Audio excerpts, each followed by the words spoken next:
So చాలా useful information sir ఇది. Finally ఒక మంచి గోల్డెన్ ప్రిస్క్రిప్షన్ లాగా మీరు ఇచ్చిన ఈ లైఫ్ స్టైల్ మోడిఫికేషన్స్తో పాటు 4-5 మంచి ఆహార పదార్థాలు చెప్పండి విచ్ ఇవాల్టి రోజుల్లో బికాజ్ ఎవ్రీథింగ్ ఇస్ కంటామినేటెడ్. ప్రతిదీ పాల పదార్థాలు, ఒకప్పుడు పాలు మంచివి యోగులు తినే ఫుడ్ అని చెప్పేవారు. ఇప్పుడు పాలు తాగాలంటే భయం వేస్తుంది, అన్ని హార్మోన్ ఇండ్యూస్డ్ కాబట్టి. పళ్ళు అన్ని స్ప్రేలు వేస్తున్నారు, రకరకాల ఇది మసాలాల్లో కార్సినోజెనిక్ సబ్స్టెన్సెస్ బయటపడ్డాయని చెప్పి మనకి ఫుడ్ సేఫ్టీ అథారిటీ వాళ్ళు చెప్తున్నారు. సో మరి what is the best food to eat? Sure అండి. ఇప్పుడు మీరు అడిగిన దాన్ని చూస్తుంటే you are what you eat. మనం ఏం తింటామో అలాగే మనం తయారవుతాము. సో ఇన్ దట్ వే మరి నేను ఫస్ట్ ఏం చెప్పాలనుకుంటున్నానంటే ఏమి తినకూడదు. I think that's important. Because ఇదే తినాలి, ఒక రూల్ బుక్ పెట్టుకుని ఫలానాదే తీసుకోండి అని చెప్పి రోజు ఒక రూల్స్తో మనం జీవించాలని జరగని పని అది. So what should not be taken అంటే చూస్తే మొట్టమొదటిగా ప్రాసెస్డ్ ఫుడ్, ప్రాసెస్డ్ మాంసం అంటే సో దట్ ఈస్ సంథింగ్, దానిలో ఖచ్చితంగా అది క్యాన్సర్కి కారణం అవుతుందని ఆల్రెడీ ప్రూవ్ చేయబడింది. రెడ్ మీట్ మనందరికీ తెలుసు, ప్రోస్టేట్ క్యాన్సర్ కావచ్చు, లేకుంటే కోలాన్ క్యాన్సర్ కావచ్చు, రెడ్ మీట్ వల్ల వస్తుంది.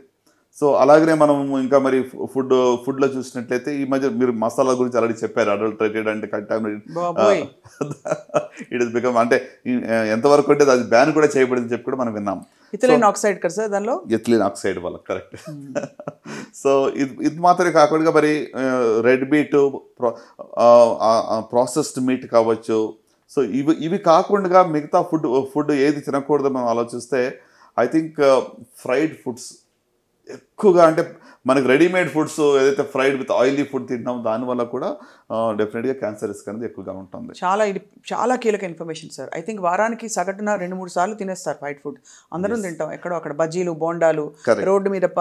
ఇప్పుడు ఇలాంటి వెదర్ ఉందంటే బయట ఖచ్చితంగా వేడి మిరపకాయ బజ్జీలు తినాలంటారు. బట్ ఇట్స్ నాట్ అడ్వైజబుల్ కదా సార్ ఫ్రాంక్లీ. అంటే మోతాదు ఇంపార్టెంట్ దేనికన్నా కూడా. అగైన్ నేను చెప్తాను, చాలా మోడరేషన్లో ఉండాలి. ఇప్పుడు కాల్చిన మాంసం, I think that is something మనం ప్రివెంట్ చేయాలి. డెలికసీ కదా సార్. అంటే చార్డ్ ఫుడ్ లో కార్సినోజెన్స్ ఉంటాయి. సో దాంట్లో పాలీ హైడ్రోకార్బన్స్, PCL అని చెప్పి, లేకుంటే అరోమాటిక్ అమైన్స్ అని చెప్పి, ఆ కెమికల్స్ వల్ల క్యాన్సర్ వచ్చే రిస్క్ ఉంటుంది. మనం బార్బెక్యూ అని మాట్లాడతాం. Yes, it is actually very very dangerous. కాల్చిన మాంసం కూడా ఎంతవరకు అవాయిడ్ చేస్తే మంచిది. సో ఇప్పుడు మరలా స్పెసిఫిక్గా మనం ఏం తీసుకుంటే బాగుంటుంది మీరు అడిగిన ప్రశ్న సార్. ఈ కాల్చిన మాంసం ఒక 2 క్వశ్చన్స్ ఇక్కడ డెలికసీ కాబట్టి, తందూరి చికెన్, తందూరి పన్నీర్ ఇవన్నీ కూడా కాల్చిన మాంసం కిందకి వస్తాయి కదా. అంటే ఇప్పుడు తినొద్దు అసలు మొత్తానికి బంద్ చేయడం నేను చెప్పట్లేదు, బట్ అదే మన హాబీగానే హ్యాబిట్గానే ఉండకూడదు. Right sir. ఏం తినచ్చు అని చెప్తే ఏం చెప్తారు ఇవాళ రోజుల్లో? మరి ఏం తినాలంటే మోస్ట్ ఇంపార్టెంట్ ఎక్కువగా ఫ్రూట్స్ అండ్ వెజిటబుల్స్ కన్సంప్షన్ చేయడం మంచిది.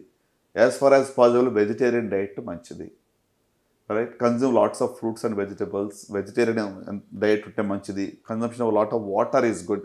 At least 8 to 10 glasses of water per day minimum తీసుకోవాలి, రైట్. అంత మాత్రం కాకుండా మరి మీరు అన్నారు కదా కంటామినేషన్ గురించి మాట్లాడితే, organic food, anything that is grown organically without pesticides, I think that's really good అనమాట. హోల్ గ్రెయిన్స్ తీసుకోవడం మంచిది.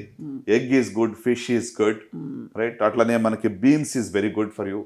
సో ఇవి కన్జ్యూమ్ చేయటం వల్ల ఖచ్చితంగా మరి అంటే బ్యాలెన్స్డ్ డైట్ అనేది ఇంపార్టెంట్. ఈ బ్యాలెన్స్డ్ డైట్లో కూడా ప్రతిరోజు లెక్కలు వేసుకుని మనం తింటూ జీవించాలని కూడా ఇంప్రాక్టికల్.